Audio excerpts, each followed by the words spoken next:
Grab your coffee and get cozy because you are listening to Fika with Vicky, live from home.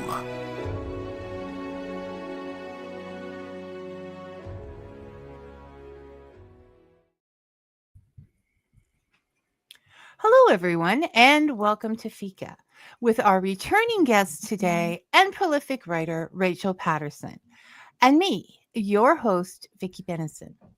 Rachel has written over 25 books, taking us from dragons to the garden, showing us worlds that can assist with our own. But with Hedge Witch and the art of hedge writing, she actually gives us the directions to get there. I've been reading Rachel's books for over 8 years now, and though I don't have all of them, I'm working on it. I am confident saying the following. Not only did I enjoy Hedge Witch and the art of hedge writing, but it solidified how much I respect Rachel Patterson as an author. She respects her readers, giving them exactly what they expect and obviously want. And what her readers want is to get busy doing things as soon as possible. There is no pretense to her titles, no grand decrees. Instead, you are welcomed into a busy kitchen, a tranquil garden, and a world without rules, only possibilities, and the needed warnings, of course. Many of us grew up getting gold stars for busy paperwork, being discouraged to make a mess, mistakes, or mischief.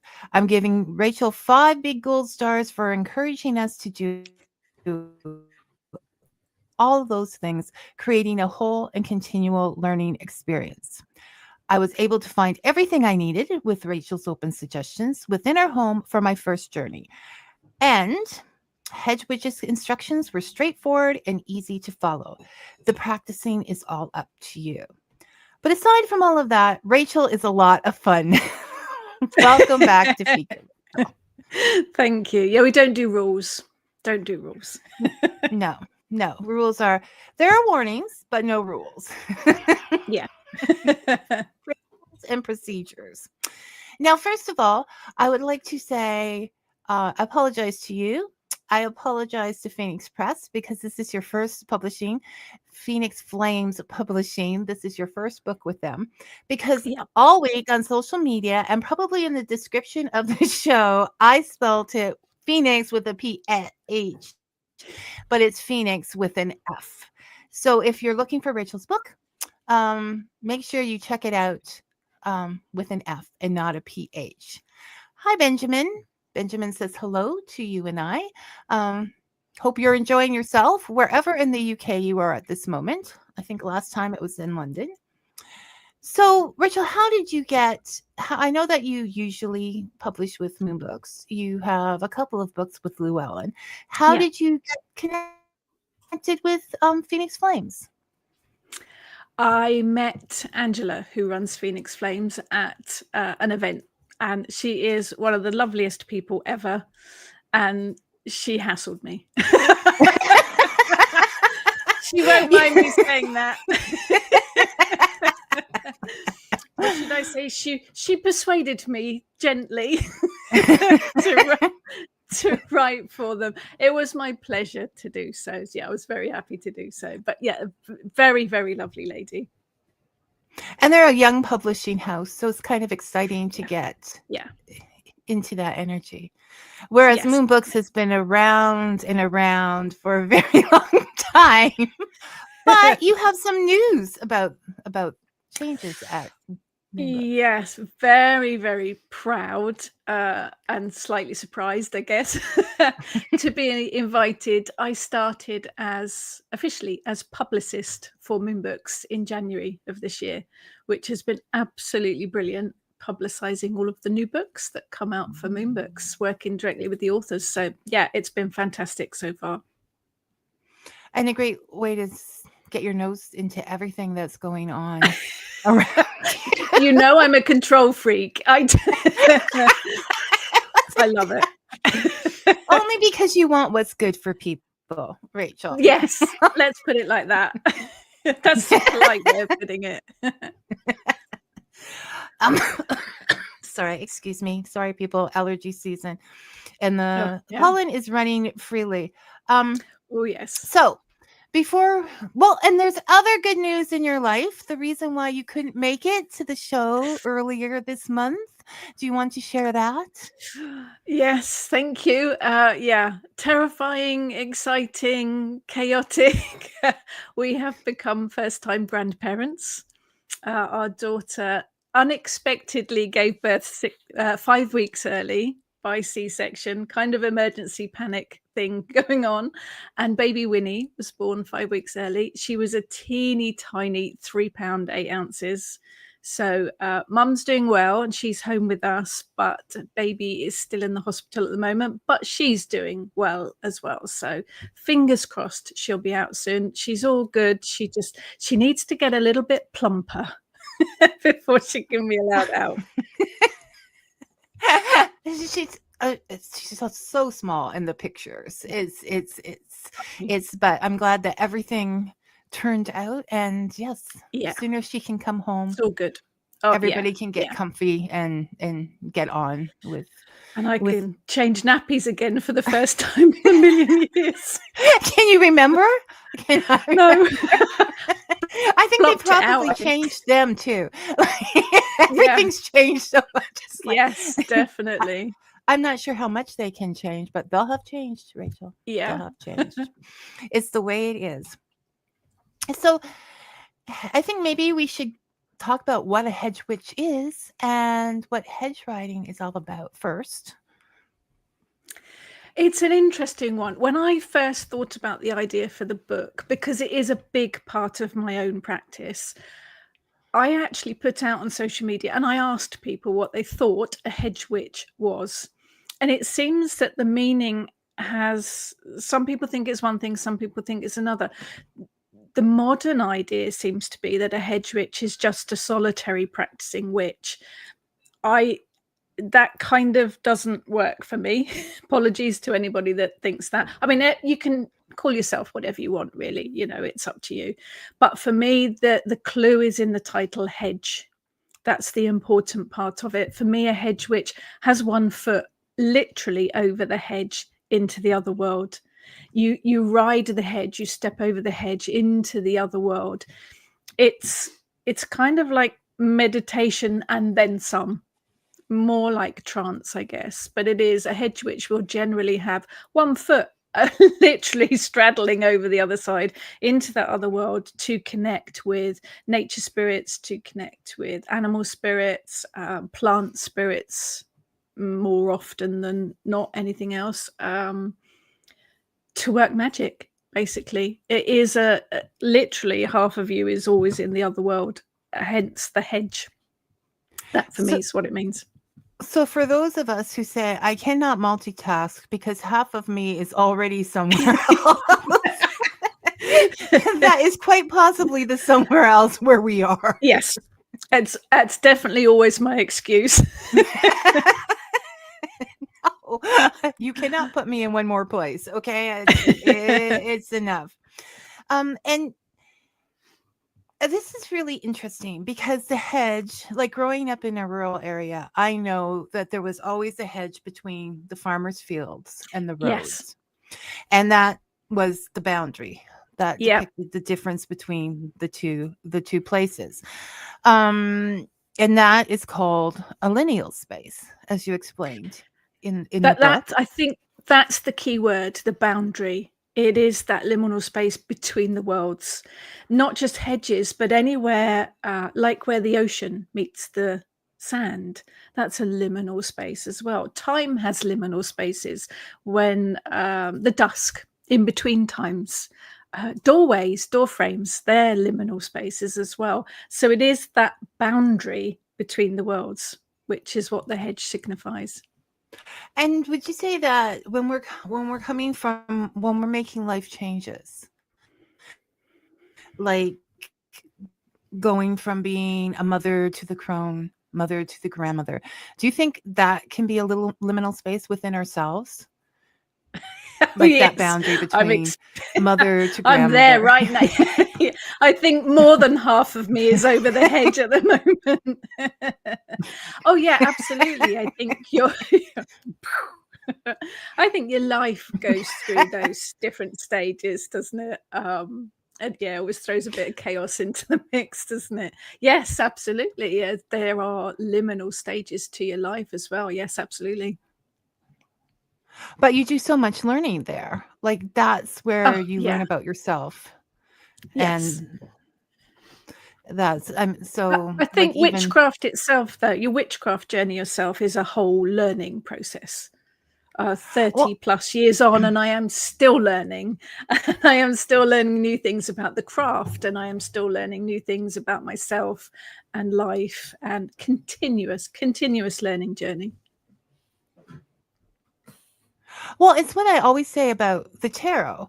I it doesn't matter how much you learn about it, there will be more. So are we all like I refuse to say I know anything about tarot. I will be a student of tarot for the rest of my life because you know, well, scrap that. I'm a student of life for the rest of my life. Like as you Yeah, said, there's just I mean, otherwise it wouldn't what's the point if we're not learning and growing, right? yeah, yeah. Tarot's an interesting one. You're not alone there. So many people I hear say, "Oh no, I'm still learning." 25 years later, I'm still learning. I think with tarot, each card, no, each different reading brings something else. Yeah, you have to take that step and And you're start just like reading rather than learning. yes. It's either that or I'm a slow learner, a very it's like cards are like, we put this out 3 times, Vicky. You still Oh haven't got yeah, it. that happens. That's because you're not listening. That's because you're not learning. That's because you're not listening. Because you know what? I'm busy making soup. That's why I can't multitask. So when we talk about going for the journey, and I don't want to give everything in the book out, people. This isn't a free book. This is just enticing you to get the book, but you really do. I do want to point out because what I love about and it is like, I mean, the kitchen witch comes because I find that to a degree, except the ones about goddesses, all your books are quite much, are quite like a recipe book.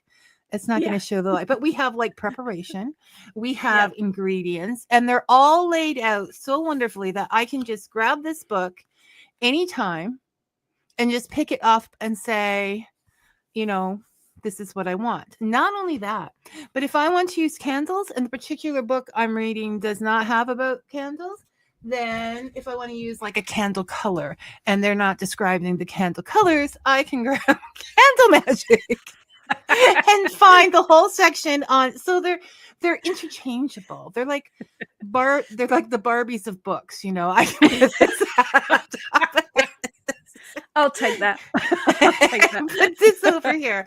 I don't know. I wasn't it came, so it came out of the mouth. But they are so usable and Good, so good. um I think, friendly in particularly with hedge riding, you need that preparation. It's not something to just dip in and out of, and I'll do that, and I'll do it. Hedge riding has got a process. So I think that's probably one of the only areas of the craft where it's better to follow that recipe so that you don't end up somewhere else. Um, yes, no, you want to come back.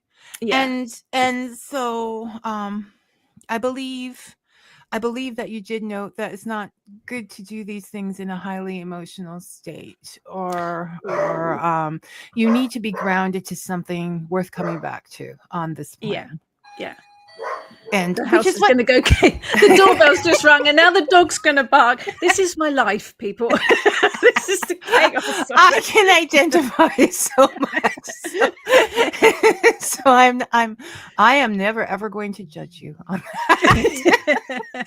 But chaos is where growth comes from because I think chaos is, I mean, there's a whole chaos magic section, but I think chaos is involved in everything, whether you are working a spell or any kind of magic. There's a little bit of chaos involved, and in life as well. So we have to embrace it, I think. and, well, you yeah. Just Don't have embrace much it. choice. No choice, really. Just embrace it. Yeah. So it's not good to do this kind of thing when you're angry, over No. emotional, sad. If you try it when you're tired, you may fall asleep while you're preparing for it. Yeah, you don't want to fall asleep in the other world. Yeah, no. I think it's anything at the hedge riding, but any kind of spell working any kind of magic, you don't want to do it when you're angry or upset, because it will go pear-shaped. Well, if you're cleansing the area, as you give directions on in the book, if you're cleansing the area, you kind of need to cleanse yourself within that too, right? I think people forget that actually. There's a lot of, oh, I'm going to smudge this or smoke cleanse this, or people forget to do themselves as well because we pick up a lot of negative energies. It's not just the rooms in our home or our sacred spaces. It is important to cleanse ourselves as well. No, because you're a part of that energy, whatever it was, whether you created it or you're simply a victim of it, it still has, you're a part of that Yeah. story. And that makes perfect sense. I think, yeah, no, it's not the time to go running for help. It's the time to get yourself solid. So it's not something that you want to do spontaneously. It's something that you definitely want to set intentions for. It takes a bit of preparation, and it is something that you need to be going over that hedge for a reason. It's not like a meditation where you just lay down and meditate just to relax or just to chill out. You need a purpose to go there. And so, and there's stuff to do. There's stuff to get your hands on, which is grounding in itself. But you explain how you make the first thing sort of you explain is the journey bag itself. And there's your journey bag. I like the way you have. I have time. Now I made one. I cut the shape. I'm saying that eventually I'm going to sew the seams up at the side, but whether that ever happens, I had some pansy-like material, and I've been into pansies lately. And I think I got this whole bolt for like $2. This lady was selling off material. So there's still lots more to make if I don't get the seams sewn, but you know how life is. I cut this space. And see, yours is tied like that. Ever since I was little, the whole traveler experience, the fool's card where he has the stick over his back. The knapsack. The knapsack. So I just do this. I love that it. reminds me of this. And I actually have green adventuring conveniently enough, green. It's aventurine, isn't it? The stone. Yep. The stone that you have suggested in the book. So is that easy? I mean, and there's still stuff I'm thinking in my head that I can change up, but can we see what you have in your bag? Or we shouldn't open it right now. I think they're fluid. I think a journey bag should be fluid. There are things that you'll start off with and you'll add to it, and then you might open it one day and think, actually, I don't need that anymore. And it will depend on the spirits that you meet over there or the deities that you meet over there. It is a fluid thing. But I tend to open mine out in front of me when I'm going to journey. And it gives me a kind of connection. So let's have a look. Ooh. So I have a stick. It's an elder stick because I work with the elder mother. She is my key figure when I get to the hedge. It is the elder mother that I speak to allow me to cross over, or not, as the case may be. I do have some strange things. I have some crystals. I've got a blue lace agate. I've got a bit of amethyst. I've got some selenite. I've got a hagstone, because that to me is representative of stepping over into the other world as well. I've got a pentagram to bring the elements together. I have, it's a bit squished, but I have a feather, because to me feather is flight, so it's flight into the other world. I have a piece of smoky quartz, because that's grounding. I think you need a bit of grounding when you're going to the other world as well. I have a representation of my main animal spirit guide, which is a wild boar. And then I've got I've got a button, which might seem like a weird thing, but I love working with buttons in magic. For me, it's opening and it's closing. So it opens a portal and it closes the portal. So button, quite important for me, really. And then I've got a couple of bits that are from my ancestors. So I've got my grandmother's brooch, my great uncle's RAF badge, just as kind of that connection to my ancestors as well, to the spirit world, really. But it changes.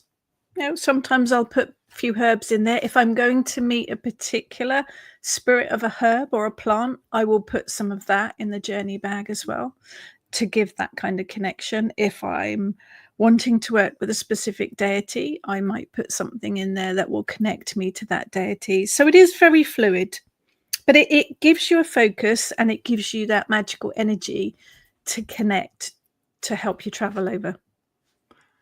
And you said something interesting in the book when we talk about deities.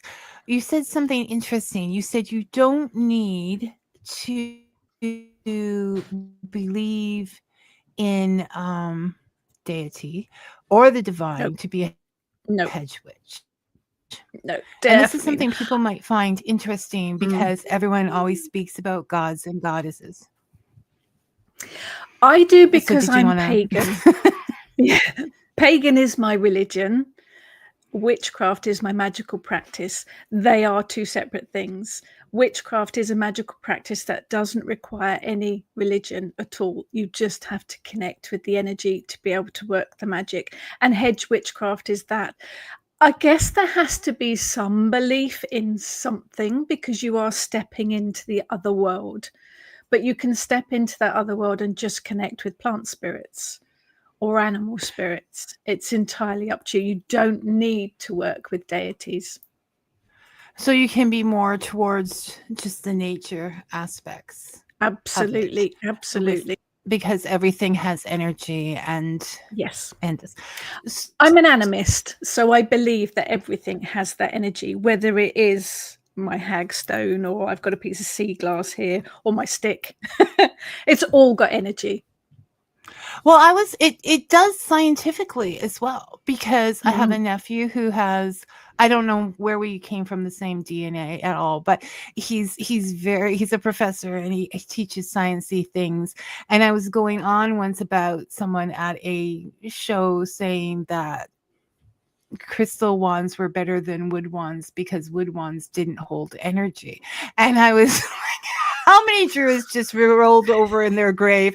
And he was just very serious and said, no, everything has energy. Wood has energy on a very scientific plane. So yeah, that works in both worlds. I love it when science meets magic. For me, the two of them go hand in hand.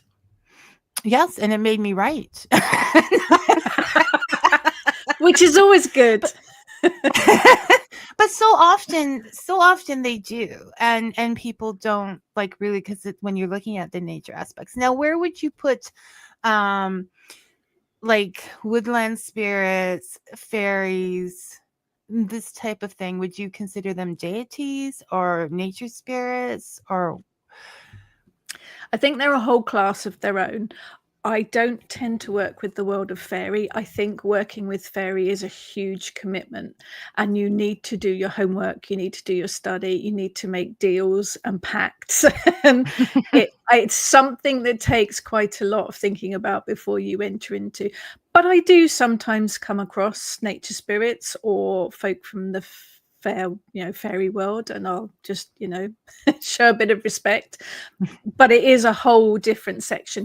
Deities, no, they are fairy beings in their own right, and you will often find them in one level of the other world as well, but different to deities, yes. Although there are some deities that are fairy kings and queens, just to be really complicated. well, yes, no, it can never be simple. Simple. And that's why we follow the warnings to be, because also you suggested that it is best to be sober during these journeys. Yes. Yeah. I mean, like, some folk do like to use hallucinogenics or otherwise to travel, to go into trance. For me, it's the control freak thing that comes into play again. I like to be in control of what I'm doing, where I'm going, how I'm treating myself. So I am always sober when I do it, because I retain that control of being safe, really, I guess. Well, maybe because you like I'm just saying for myself, people say, Vicky, do this. I'm like, no, I have a hard enough time staying here as it is. Like I don't need any help to go away. Okay. But I don't think you do. I think if you practice the right preparation, the right processes, you can hedge ride, you can trance, you can meditate, all without the need for anything else. Yes, just by because you know what? I was thinking when you say when you're picking out the material for your hedge, for your journey bag, when you're picking the items out for this bag, it's like a little adventure into your life and your past and what is really most important to you, because you're putting it in this journey bag and it's so much fun, like having and I think you can, even though you're serious and you're grounded and you're cleansed and you're sober, I think you can still enjoy the aspect of this, packing your special bag, packing like when you're a kid and you're just like picking this out. And there's those reels where parents say, this is what was in my 5-year-old's purse, right? And there's just a slice of lunch meat and you have no idea what she was thinking. But everyone's everyone's will be different, and everyone's journey bag will be personal to them. Yeah, absolutely. So Robin finally showed up. I was just wondering where we were. So good morning, Vicky, Rachel, and Dave. Oh, he's getting a call out now. Excuse me. Was a little late this morning, really busy at work. So what is hedge riding? First time hearing about it. Rachel, I'm not sure we really just shall we make him go back to the front of the video and watch with the rest? We'll do a quick summary. The hedge is a boundary. It's a liminal space, and you go over the hedge into the other worlds. There you go. Through guided meditation and you're just your own will. Now, one of the aspects of getting to that place, like you go through the process and protection and grounding and all of those things. And then we get to the compass, the Halloween of the compass. And now Vicky has a walking stick. Nice. Getting a little too old to go running. So, and I need more practice. So can you maybe explain a little bit about Halloween the compass? Halloween the compass is it's a bit like we're used to ritual within the witchcraft world, and the ritual that we are used to comes from Wicca, generally. The format, because it works. It is casting the circle, it's calling in the 4 quarters, and then doing your ritual. What Halloween the compass does is it casts a circle, so it makes a sacred space, but it pulls in the 4 elements at the same time. So if you think about the compass being round and then the 4 directions, we kind of make an equal arm cross, and we do it to create our sacred space. And you do it by using a staff or a stang or even a broomstick, starting in the middle, and you literally pull in the 4 elements to create your circle. So it's acting like a string wrapping around all the universe. You're wrapping the universe around. Okay, all right. Good description. I have to put it in my words because I'm very confused. No, that works. Okay, so that is when you get the book and you get to the Halloween the compass thing. That is how you need to think about it, people, because you describe it very well. But once again, sometimes I'm just missing that little, and I'm like, do I need to, Anyways, that's a Vicky problem. Okay.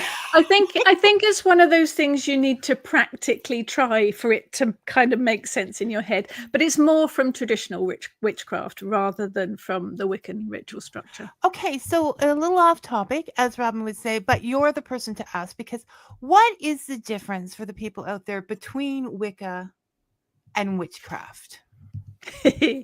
So Wicca is actually a religion. It is a pathway of a religious pathway, if you like. It is more modern, although it draws on some of the old folklore, the old ways, if you like. It was designed in the 40s. And it is quite ceremonial. It is quite structured. Generally works with a god and a goddess, so the balance of energies, the ritual structure, the altar layout, everything's quite structured and a bit ceremonial. That's where my training started. I worked through all of the Wiccan degrees. That's where I got my High Priestess title. But not all witches are Wiccan. Witchcraft being the magical practice. So these days, my path isn't Wiccan. I work more from folk magic, from old traditional witchcraft, kitchen witchcraft, less rules, less guidelines, more kind of trusting my intuition, if you like, more of the ancient magical practices. So there is a definite difference. Wicca is more structured, and it is actually a recognized religion because it generally works with the god and the Separate from goddess figures. paganism. Yes. Is it a Yeah. religion separate from paganism? Okay, so It is, yes. So I'm thinking that witchcraft is more organic, as it would have Yes. sprouted up from the folk, from stories and Witchcraft down. is a magical practice, so you don't have to be pagan to work it. You don't have to believe in anything to work it. I know Christian that work with witchcraft. I know Jewish folk that work with witchcraft. I know Hindu folk that work with witchcraft. It is a magical practice rather than a religion. Okay. All right. That one. So there, you've heard it here now, people. If you've ever been passing through things and thinking, what is the difference? Rachel has just cleared that up for us today.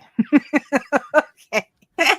So, or made you even more confused. One of the no. You cleared it up. I can sort of see those workings now. You know what I mean? Like with the aesthetics, with the ritual, with the meeting and things like that, that's going to be more attractive to some people. Yeah. Whereas other people want to, even though you say you don't live there, live in the house by the edge of the forest with the deer, go for more that kind of aesthetic. In my head, I'm in the little cottage on the edge of the forest. In reality, I'm in a terraced house on the edge of a city. So, you know. That's the problem about being in both worlds, right? Like, so often I have to say to myself, just because you like it on Pinterest doesn't mean you have to own it. You can just go look at it on Pinterest. Yeah. Which I think is a magical tool because, as you said, in one of the instructions, picture the doorway you will take or how you get over the hedge, how your whole portal is going to look. And so I just went on Pinterest and thought, I get to look at doors now. And always, I love doors. Like, I just have a thing for doors and doorknobs and which is off topic, but I knew we had some of the crystal ones around for making walking sticks. And do you think I could find one for my journey bag? No, so you weren't meant to. No, because then I found a gold button that I had got on sale for 50 cents with a lion on it, and I'm like, that's what I was supposed to have. Meant to be. But you can just if you're having trouble visualizing something, Pinterest gives you, or even if you don't, brilliant, so many different things. So it so you have the image. And you've got your journey bag and you've done some kind of protection. The drumming the drumming. You said does not necessarily have to be drumming to get, but you use the drum, right? I love the sound of the drum, and not just the sound, it is the feel of it. It's that rhythm. And for Vibration. me, it's the vibration. Yes, it works for me, but it isn't going to work for everyone. We are all different and we all resonate on different levels. Give me a crystal or a singing bowl and it sets my teeth on edge. I can't be doing that. So it is going to be different for different people. Gongs, drums, brilliant for me, not singing bowls, but other people love them. So it has got to work for you. I'm doing this because I want to know Rachel's opinions on what I chose. You know, you people can get your own shows. Okay, so so I went with the sound of rain on a tent on YouTube. Nice. because Nice. I found growing up, like in the campground, when you're in that tent with the rain, you're separated from everything, right? And you can just, Nice. and Yes. it has the same rhythm. So that's the kind of thing you can use technology for in this kind of kind of work. Yeah, I love the sound of the ocean too. That works for me as well. Yeah, just pick up a YouTube or a Spotify and search for the sound that you want. Well, experiment with them all, really. Try all the different sounds and see what works for you. That's, as you say, the beauty of technology to make it work for us. But without not going, you still want to go out. I mean, I have boxes I got at a thrift sale that, have all the little compartments in that I was always like, okay, what am I going to put in there? Well, I can put items for different times for the journey bag. Cause you're always picking up little things on the beach and you're like, yeah, I don't know what I'm going to use this for, but I'm going to use it for something. Well, here's your chance, people. Here's your chance. Yeah, whenever we go out on jollies, we always come back with pockets full of stones or shells or sticks or twigs and odd things. They're all useful eventually. They all it's just keeping them until that time. But there have been things that you have brought. Oh, that's reminded me, because I had mentioned before that my husband brought home, like, he was given an old mill, like the old grain mill stones. Okay. Right. And there is grinding what is it? Treading Rachel? the mill. Treading the mill. Yeah. And it's just brought up a lot in magical practices, the mill. Again, it is one of the more traditional witchcraft practices, so perhaps not quite so well known. It always makes me think of a donkey literally going round the mill, pulling to grind the grain around the millstone, because that's what you do. You are treading a circle around the mill to make your sacred space. And always the image of a donkey comes into my head when I'm doing that. Well, we are stubbornly working away to make our space. So it works. I think it's the going round and round. It just makes you dizzy. So it does puts you make in you fall backwards. Yeah, it puts you in that other frame of mind. Do you sometimes have the feeling of falling backwards? Yeah, when you're going to the other world, and it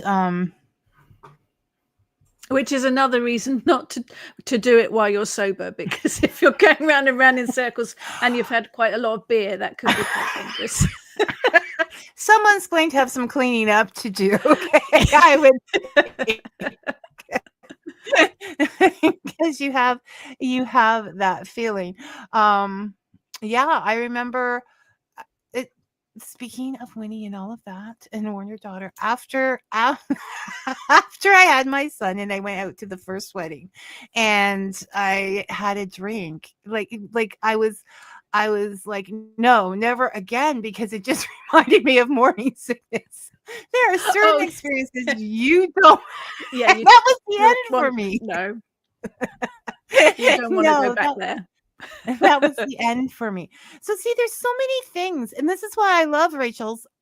I love her books. And I've explained before, there is so much that they can all lead to and so much fun along with the learning. You're not just, you're like, oh, and you're learning different instruments and oh, and you're learning different doors and just, that brings you to different stories, even the hedgerow itself. And between two different places. And I was once the absolute edge of a suburban area. Now I think I'm in the middle. But there is a trail. And, there was always a hedge along that. And I haven't been out that way for a while. But those hedges, like across the street now, there is a subdivision going in. So how long will that hedge be there? So that hedge is actually between worlds in itself, Yeah. because it's, and then you look at how much wildlife, how many birds are protected Inside within it. that hedge. Yes. It's a whole ecosystem into It itself. is. Yeah. I'm so excited about hedges now. just because this thing, and it's like, it's such a small world, but it is a Yeah. whole world. Even so- the ones you get in the city, although they might be a little bit sadder looking, they've still got insects and birds and other plants growing in amongst them, and perhaps the odd small creature. They've all, yeah, like you say, they are entire ecosystems or little worlds to themselves. And so that those worlds are changing as well.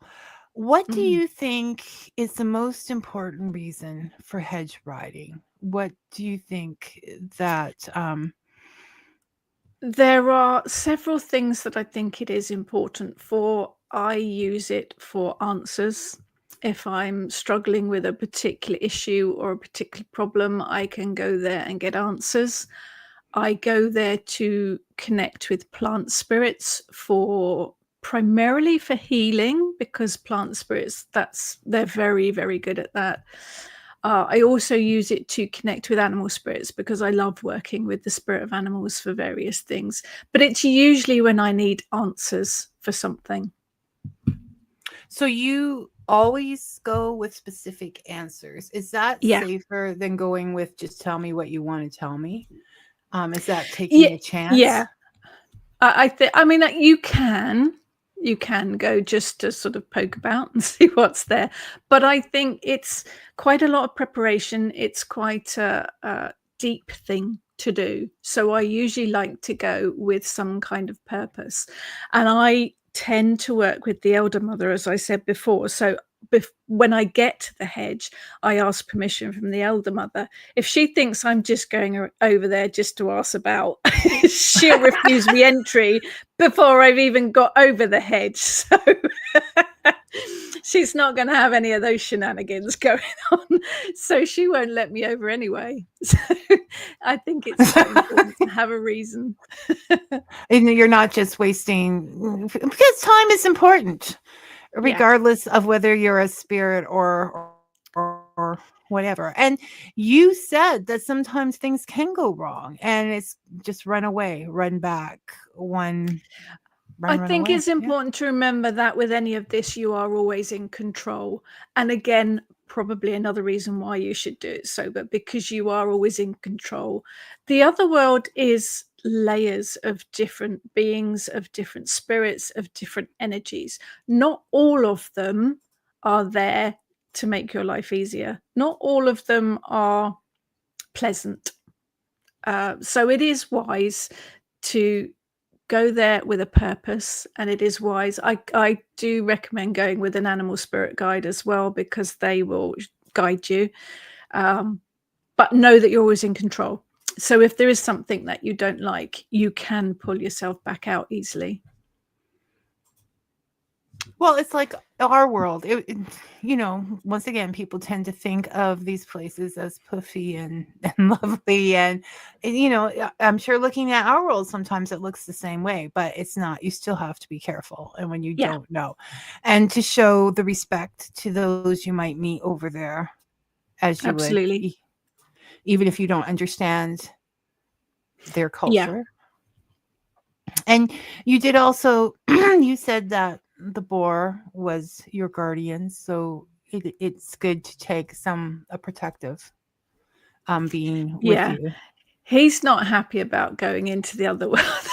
I remember He is, reading that. yeah. Yes, He is my lifelong animal spirit guide. He's been with Panther. me for years and I love him, but he point blank refuses to go into the other world. He's not having any of that. And yeah, the first time I went, I was met by Black Panther, and now he's the one that guides me each time.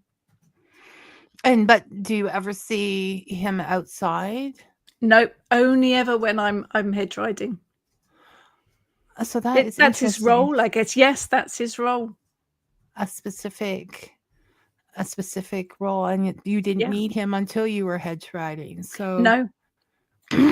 so that well, They are completely Catherine, different characters too. The wild boar is mad and chatty and high energy. The Black Panther is a panther of very few words. Very serious, business-like. he's aware and watching. Yes. Oh, absolutely. Perhaps your counter spirit. Yes. Yeah. Rachel, we're here It's for all a about purpose. balance. Okay. It's all about balance. There shall be no waffling. Okay, you have a purpose, and we're going to get down to it. Well, like you say, my magic, the way I work, the way I am a witch, is high energy. Myself and my coven, Nez and Heather, we have a laugh. We raise their energy with laughter. The gods have a sense of humor. Our magic is very much whatever we have to hand. Let's have a laugh about it. The other world, the hedge riding, is much more serious. It is a different side of things. So everything has its place, I guess. Yeah, you know when to stop Yeah. playing, and Yeah. I think that's important that the gods, that all the spirits, I think, have a sense of humor. I They'd mean, have to deal with the human race. Wouldn't they? yes, they do. So they appreciate that, and plus, if you're laughing off a problem, they don't have to get involved, right? Yeah. This is the thing. So yeah, that makes that I think is very important, an important difference between those kind of things. So yes, overall, in reading the book, I did get a feeling that this is much more serious stuff. There was more Yes. warnings involved. We're Yeah. stepping up our game, people. I don't know what Absolutely. she's writing next, but it's getting more serious. Even though we don't. And I think, and yeah, I was obviously impressed. I'm always impressed, but I think you took the suggestions and the warnings by the horns and said what you believe is the thing in this. And that's the important thing. When we say Rachel says no rules, it doesn't mean she doesn't have rules for herself, or do you, Rachel? Yeah. It's experience, I think. I would never write about anything if I hadn't worked with it, if I don't have experience of it. So this is things that I've learnt from my experience. And I've made mistakes along the way with hedge riding, with witchcraft, with magic, with all of it. I've made mistakes. I haven't always learnt the first time. Sometimes it's taken me a few times to get the message. But I can only share what I've learned from my experiences. It's up to people to then take it and make their own journey from it, and make your own mistakes as well. Well, because we're all sensitive in different ways. Yeah, Different things yeah. are going to bother us. Yeah. Different images are going to bother us. Different and My way of working magic isn't going to be comfortable for everyone, because I am very much use whatever you have to hand, and let's roll with it and see where it goes. That's not going to work for everyone. If you are more ceremonial, if you are more traditional Wicca, my type of magic probably isn't going to resonate with you, but that's absolutely fine because everyone is different and it has to work for you. Well, and that's why they have several different books on any subject. You can Yeah. go out and get another book and add to your. I mean, I think that's the important thing for people to realize. You don't just throw anything away. You can get something from every different Yeah. book, every Yeah. different belief system, every. I don't want to say phase, but I'm going to say it phase that you go through life and No, put it I all think together to I make think you're yours. right. I think you are right. As I started in Wicca, mainly, I guess, because I started way before the internet. So I had to use whatever I could get hold of. And they were Wicca books. And that gave me my foundation. But my journey hasn't been a straight line. It's been a roller don't think so. coaster of ups and downs. And I've taken bits and pieces. I've worked with Druidry. I've worked with Viking practices. But I've taken bits and pieces from all sorts of things. And I think that's one of the things I love about witchcraft is you can literally pick and mix and make your own journey and make it work for you with all the different bits and pieces that you like, and just chuck away the bits you don't like. Mm-hmm. And you don't have to. I think that's what probably with witchcraft. Something that I learned right off the bat, and I'm not even saying I'm a full witch because they're very nice people and they don't need me added to their my name there anywhere. But you're welcome in their coven anytime.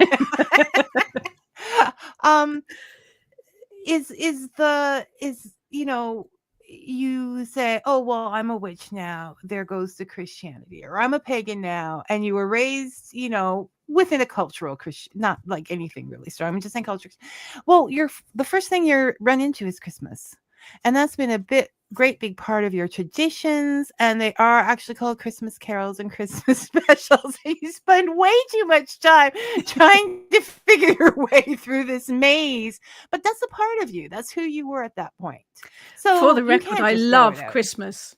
Christmas is my favorite time of the year. I absolutely love it. And I must admit, when I first started on the Wiccan path, I spent days looking for Christmas cards that didn't say Happy Christmas.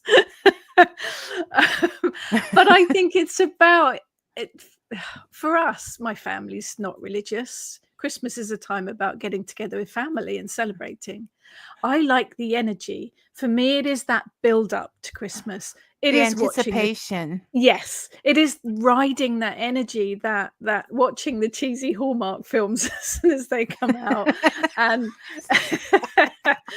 and listening to the Christmas carols, and it's that whole energy for me. It's the music, it's the lights, it's everything. It's all of it. Yeah, and so I think I don't think I went to church. I went to church regularly for 7 years when I was in my late teens. I think if you've got a faith, then brilliant. Christmas it's called Christmas, I know, but it is so much bigger than that. There's so many other different festivals in different cultures at that time of the year as well. It is, for me, it's about a family. It's about celebrating with family. And eating. It is big. It is. It's the stories. It's the magic. Yes. It's the giving. I think the Muppet Christmas Carol is the best because their songs are and absolutely. It's just okay. We're just gonna gush over Christmas for that. But there are some pagan themes going through it as well, with the greenery, with there are tales that Santa evolved from Odin.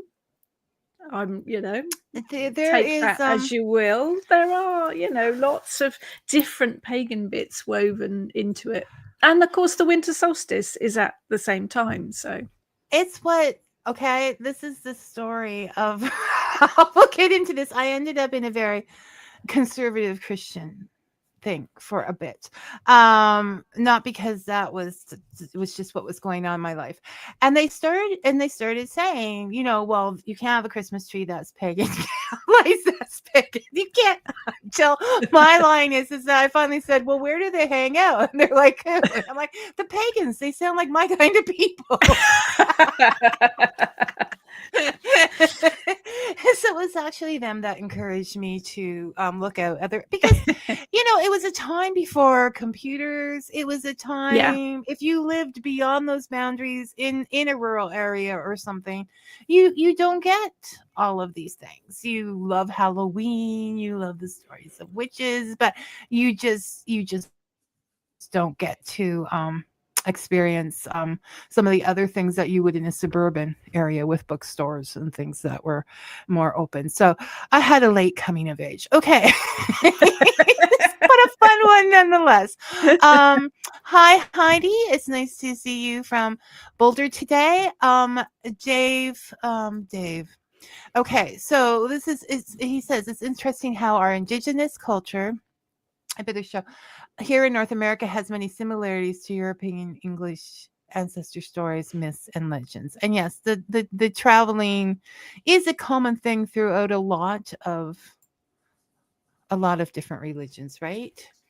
Cultures. Yeah, there are similarities between all of the different religions, all of the different cultures. But at the end of the day, we're all human beings. We're all in the same ocean. We might all be in different boats, but we're all on the same ocean. So, let's just all try and get on. It would be so much nicer. Well, this is the whole point of why we're here. It's getting crazy out there, Rachel, and the more we can just be happy and try to encourage others to do so and get along. That's all there is to do that. Now, Davis mentioned that I love Christmas because I am married to Santa Claus, but I was going to bring that up. I was going to bring that up for another thing because I apparently have a certain type of man that I am attracted to. So I'm going to go with Odin. The hair, the beard. That Odin is like. There are similarities. I can see it. And then I was a silly girl. But the thing is that like we did a lot of research into Santa. We did. And there's a lot of things that are obvious if you look at, but you still can't say for exact because we weren't there as the transition came and all these stories merged. The one thing I can say is that Santa Claus is the perfect symbol for encouraging, for being all parts of the world. For being without, he fits into all cultures. He is peace and he is giving, and so I will always believe. No one can. I once said to someone who was trying to save me, no one will ever take away my Santa or pumpkin. Okay, no, this is I believe. Actually, our coven did a ritual to Santa Claus one year, and it worked. It worked. He was a symbol for me of abundance and all of those things from the time I was a child. And so there's got to be some deities involved in his creation besides just the ones that are usually mentioned. But Father Christmas definitely has a place in my heart. Oh, yeah, me too. Me too.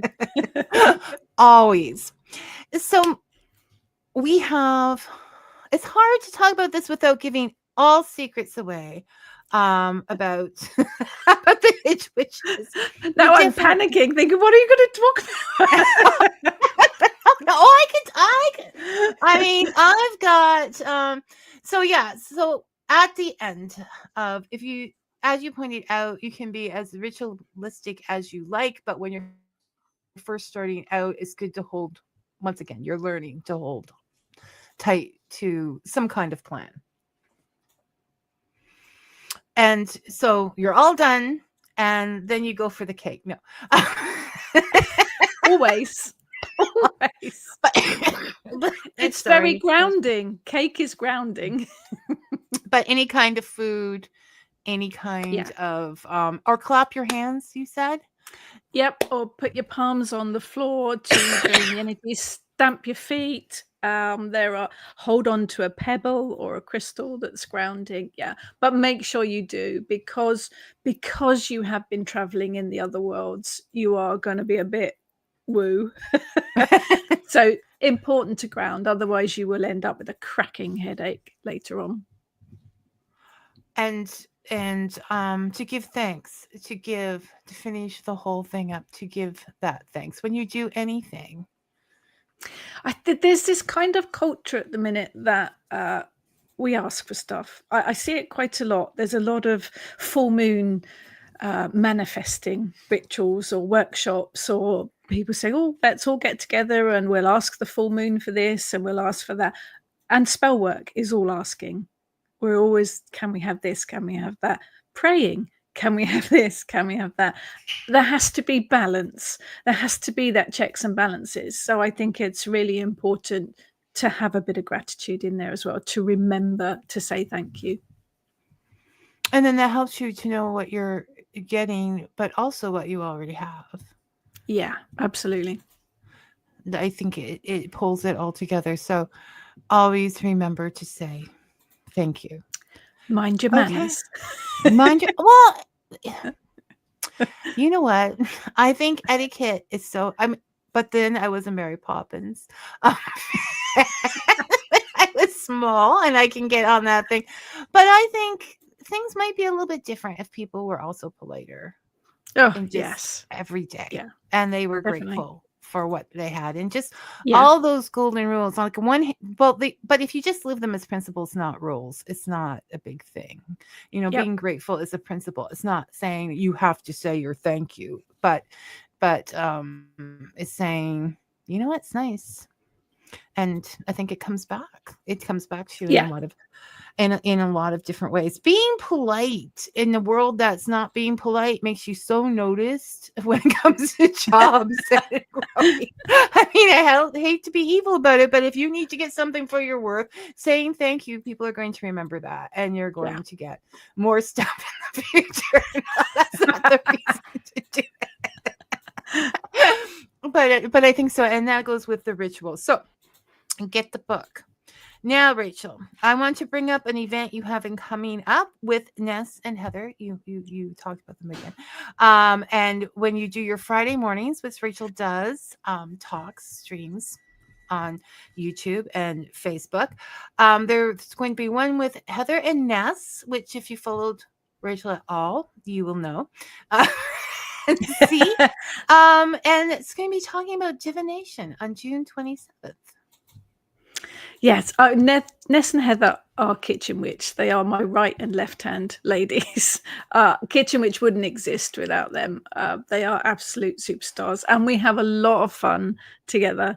And they support me in everything I do, and I'm very blessed. But yes, we decided that at the end of June, because we do readings together, we would talk about our divination forms. So I read the tarot, which is quite a traditional one, but my deck is a magpie deck.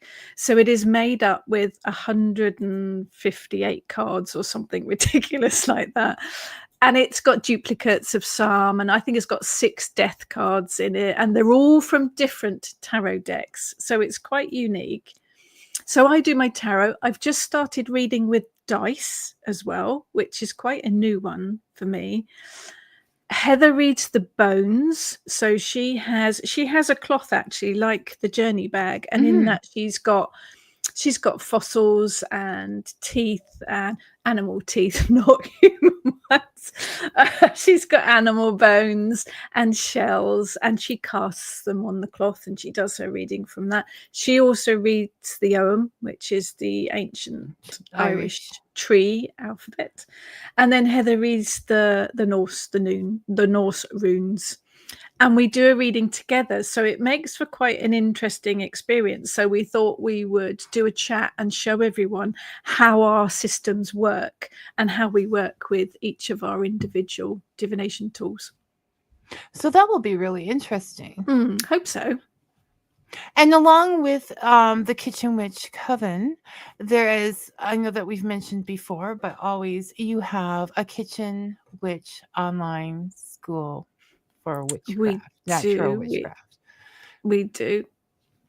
Very lucky. We have some lovely students from across the globe. Always learning from them as well, which is always good.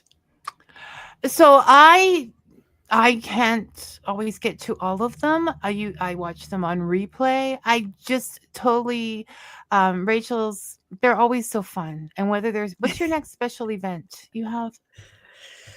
We're doing a summer solstice ritual and a workshop as well. That's online. That's free. That's open to everyone. Sometime.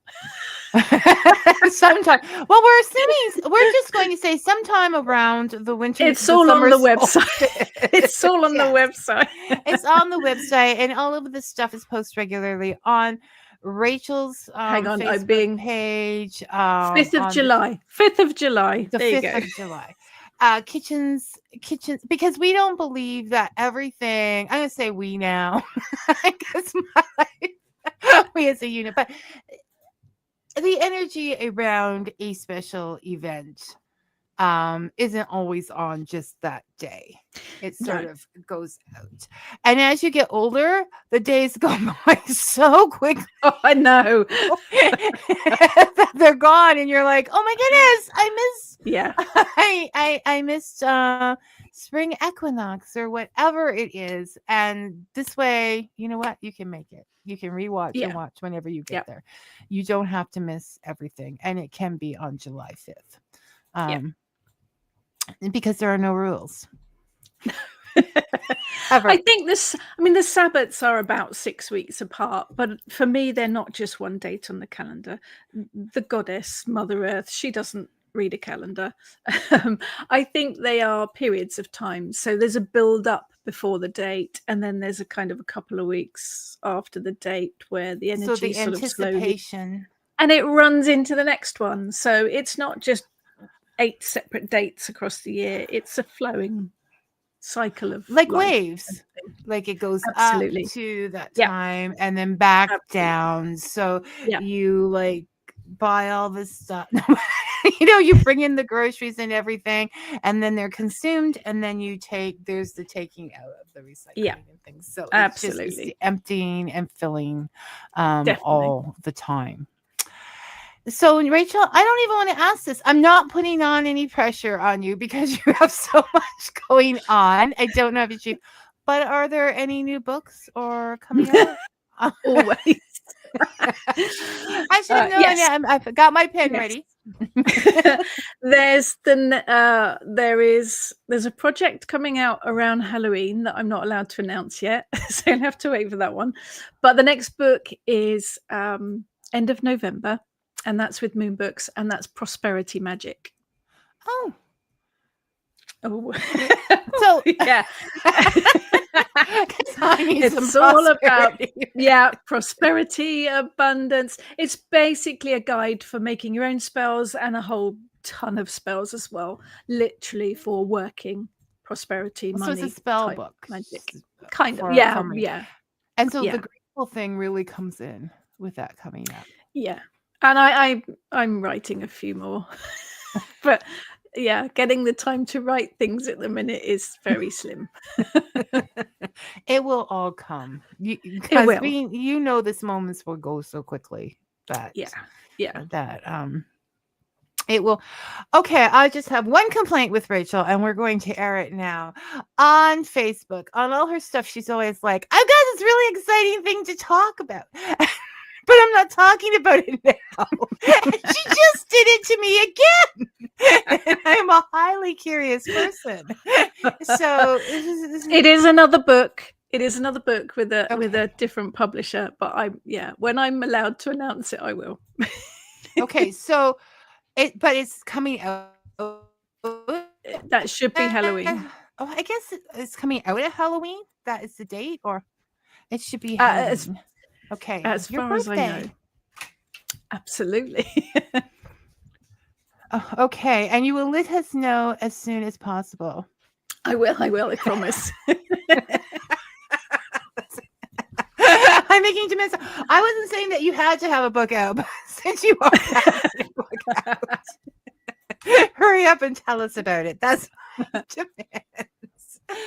Okay, Rachel.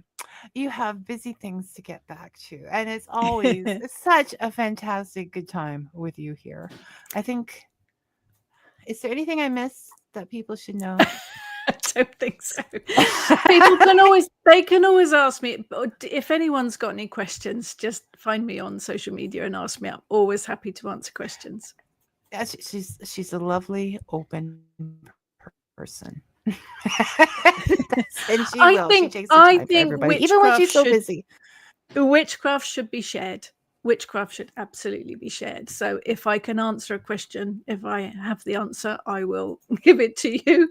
If I don't, I will look it up.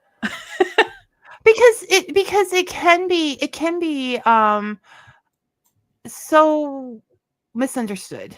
Like when you're in certain communities, you forget that, and you think, and then something is it's said, and you're like, oh wow, so it needs to be out there and just shared naturally and happily, and with the things. Katrina said thanks, both of you, it was very interesting. Thanks, Katrina. I'll have to run it back and see. We definitely went through a lot of topics, so and a lot of laughs. If you can make out any of the words between us both cackling.